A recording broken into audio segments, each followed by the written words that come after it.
All right, we'll of course go back to our previous story on sight. It is World Sight Day today, and we're drawing global attention on vision impairment and eye health. Well, joining us from Abuja is the FCT coordinator, World Sight Day 2018, Dr. Njeze Chinedu. Thank you and good morning. Thank you for joining us on the program. Thank you, Nifemi. Thank you very much. Can you give us a picture of what health sight is like in the country today? We seem to have quite a number of statistics here and there. But then, from your point of view and from your portfolio, what exactly is the situation across the country? Well, according to the latest survey did by ICEH, International Center for Eye Health, from 2005 to 2007, we have certain statistics that did not actually give us joy as individuals. For starters, we found out that 4.2 million adults aged 50 and above are blind, and 90% of the world population who are blind live in low-income countries like Nigeria. Now, buttressed that to the fact that 84% of people who are blind in Nigeria could have been treated or prevented. Cases like glaucoma are still blinding our people daily, whereas there are measures that are taken, that could have been taken rather, to make them still see even though they have glaucoma. Cataract, which is a 15-minute surgery, is still making people blind in this part of the world. So more needs to be done. The survey is horrible. The survey showed horrible statistics that government and all agencies need to come together to do something about it. We also pushed the survey a bit further. We did driver's vision test. We did a child vision test. We found that children are dropping out of school because they cannot see. So we have partnered with a lot of agencies to see what we can do, but our efforts are still minimal, and we're looking at improving what we are doing. Yes, Thank indeed. You, you just talked about the percentage and how the developing countries, the poorer countries, actually have a greater burden of blindness and visual impairment. But I'd actually like you to help us understand what's the difference between visual impairment and blindness, and how does it affect treatment in terms of reversal of the progression of whether blindness or visual impairment? Thank you. You can have a visual impairment without necessarily being blind, okay? Visual impairment comes to the point that when your vision has affected you that you can no longer achieve one or two of your daily living skills. If, for instance, you are short-sighted and you have not seen an optometrist or you don't have an eyeglasses, at that point, you are visually impaired. You can't see beyond 660, 618. That means you can't even drive in certain climes or in certain weather conditions. You are visually impaired. However, for legal blindness, for someone who is legally blind, we say you are legally blind when you have a vision less than or equal to 6/36 on your better seeing eye.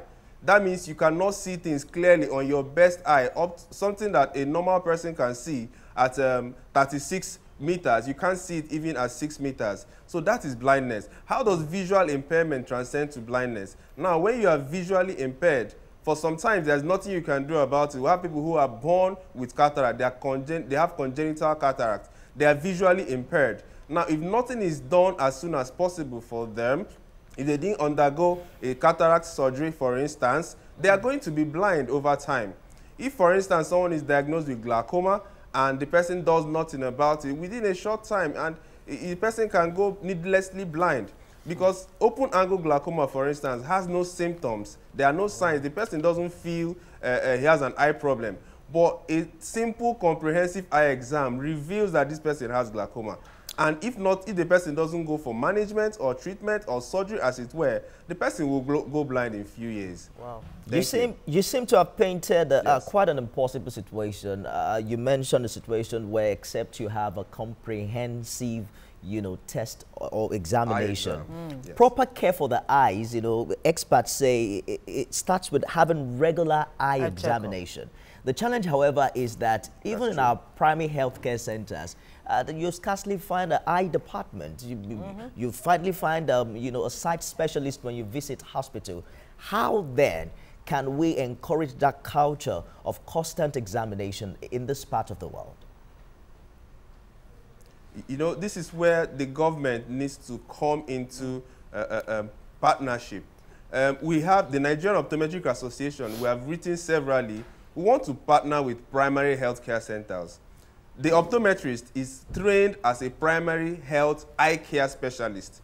So, but you see, over 744 primary healthcare centers spread across the nation. We don't have a single optometrist in the primary healthcare centers. There are certain states now who are adopting the Vision 2020 plan, engage an optometrist in the primary healthcare centers, so that we can take vision care to the people who need it most. If you come to the city centers, Abuja, Lagos, Port Harcourt, you have a lot of tertiary institutions offering eye care, private institutions offering quality eye care, and we don't have a problem. But when you go to the villages, that is where the burden of blindness is highest. That is also where the dearth of vision care is worse. So we want government to come in. We don't want to pay lip service anymore to our healthcare of our people. So let us engage the qualified specialists in the primary healthcare centers spread across the nation. That is when we will be able to reduce the burden of blindness rather that we have around here. So Ngozi mentioned something earlier. Yes. Okay, go ahead. Go ahead, please. Go ahead. All right, I was going to ask you. I mean, it was the guest lecturer. Dan Ekere. Yeah. He mentioned something earlier, and I want to come in. Yes, we have national centers for eye care. We have one in Kaduna, the National Eye Hospital. Yes, it's government-owned. However, that is also a tertiary institution. So the people who need it, the people in Ruga village, in city center, the people in the slums in Lagos, the people in Okokomaiko, and all the smaller villages, they don't have access to eye care. So we need to move eye care out of just out of the tertiary institutions. We need to take it home to other people who need it. Of course, that's very well taken. But I'm just wondering, for the viewer who is watching now, who feels that, you know, he has noticed some kind of things like I have. Sometimes I have blurred vision after, you know, staring at my handset, for the phone or the laptop, you know.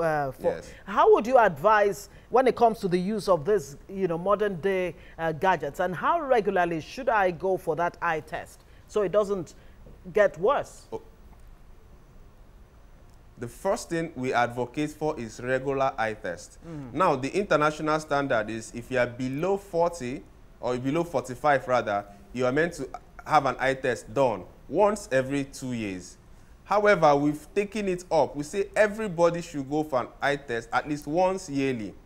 The doctor who sees you will now determine how frequently you should come in for your eye exam.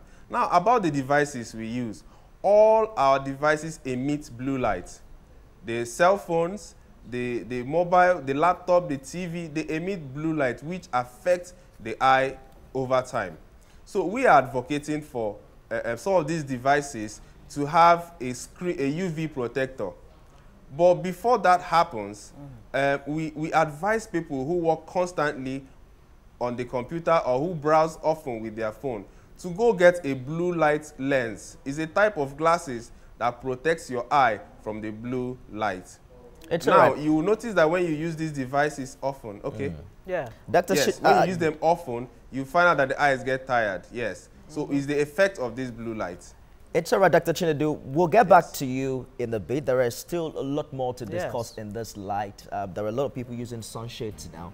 We need to also find out how relevant that is to the health of our eyes. UV rays. But we'll take a break now. Also bring you some news updates, and we'll be right back. Stay with us.